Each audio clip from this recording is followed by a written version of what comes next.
So this is the latest. Iran is now warning the UK. They have a brand new prime minister, and they've given us a little bit of backup here.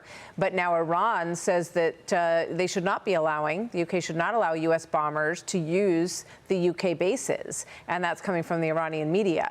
That new Prime Minister, Andy Burnham, reportedly continuing a policy to let the U.S. use the bases for defensive strikes. You know that President Trump has been very unhappy with the backup that we've seen from Europe, especially given that they use oil from the Strait and energy from the Strait in such massive quantities. But they're happy to sit back and let the United States take care of this issue. Meanwhile, a live look at oil prices. That's not good. Getting close to 90. $100 a barrel earlier, but has backed off a little bit after the attacks on Saudi oil tankers in the Red Sea by Iran-backed Houthis. So they're sort of firing up the Houthi arm of the proxies of Iran in a rather significant way lately as well. So former CIA covert operations officer Mike Baker is here with me live. At First Two Chief International Correspondent Steve Harrigan in Tel Aviv, as the wires are crossing now that the Kuwaiti army says air defenses are currently intercepting Iranian hostile drone threats. Steve. That's right, Martha. This is something we've seen now for the past 24 hours. Iran continuing to attack U.S. allies in the region, places where there are U.S. bases. Just seconds ago, Kuwait saying it's activated its air defenses. Earlier in the day, parts of Kuwait were hit. They were attacked by drones from Iran. No casualties in those attacks, but definitely some damage done. So Iran continues to reach out, to lash out against its neighbors in the region. In the meantime, the Revolutionary Guard is now threatening the United Kingdom, basically saying, because you have allowed the U.S. to use your air bases to launch B-1 bomber missions against Iran, that your bases now are legitimate military targets for Iran.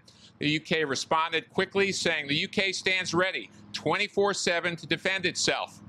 As far as that B-1 bomber goes, this is really a game changer. It carries 75,000 pounds of conventional weapons. They are huge. They don't need stealth features if you do control the sky, which is the case in much of Iran.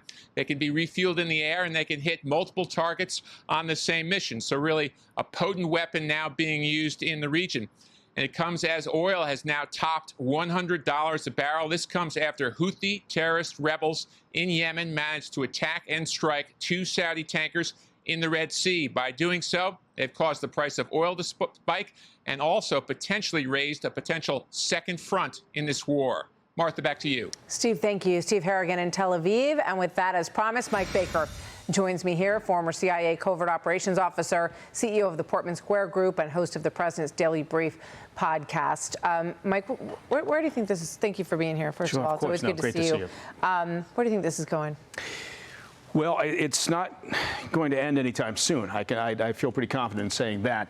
The problem is the Iranian regime has essentially come to a point that they've been thinking about for decades, which is an existential conflict with the U.S. And the regime, the leadership, believes that's where they are right now. So they pushed all their chips in, right? I know that the White House is saying, oh, they're desperate to make a deal. They keep talking to us about they want to make a deal. But we, meaning the U.S., aren't ready. Well, interestingly enough, the Iranian regime is saying the same thing about the U.S. So the Iranian regime is saying, well, the U.S. is desperate to make a deal, but we're not ready. So that kind of tells you there's no off-ramp just yet. And I think that the problem is that every time we engage in another strike, right, we get the same, it's like Groundhog Day. So we get the same response from the Iranian regime. And at the end of the day, unless this regime goes, and nobody in Washington wants to say regime change, right? So we've defined the mission as they'll never get a nuclear weapon. But that's kicking the can down the road, which every administration has done, right? So every time you say that and we've got to deal with them, right, you know that you're just putting lipstick on a pig, right? And you're saying, okay, the next administration can deal with this. So I think we have to define the mission as, if we want peace and stability, long-term opportunity for the people of Iran and that entire region and the U.S. national security interests, the regime has to go. But they hate to say that. Yeah, I'm so glad you're saying this, because it's the elephant in the room. Right. It's the most obvious element of all of this, is that if you don't get rid of this leadership, which now really looks a lot more like a military leadership than anything else. The IRGC seems to be really running the show. And now they don't have to answer to the Ayatollah anymore, it appears, because the Ayatollah is quiet and we haven't seen him. He's like the Claude Rains of Ayatollahs. Yeah, right? exactly. He's made no appearance. Exactly. So we haven't seen him since the February strikes. But that does feel like the reality. You need a catalyst shift. Either it's a massive attack that changes the dynamic, but your point is well taken, that we see this back and forth. You need a massive shift in military structure and strength, or removing another layer. We got 1 and 2. It doesn't. You can keep removing layers, right? Again, they've thought about this since 1979, in a sense, right? I mean, they've been chanting death to America since then. They've been thinking about this and what this could look like. So you can take out another layer. It's like taking out leadership in a terrorist organization like Hamas or Hezbollah, which of course are funded and financed and trained by Iran. They've got a limitless pool of talent. Plus, attacking them inspires some of the younger members, right? It inspires the younger members. They want to move up. Right. So you're absolutely right when you say it's a military leadership. That's by all credible intelligence. That's what we're looking at now. You're looking at the IRGC has hardened their leadership position. They've climbed to the top, and they've always been important. Obviously, they've got their fingers in everything in that economy.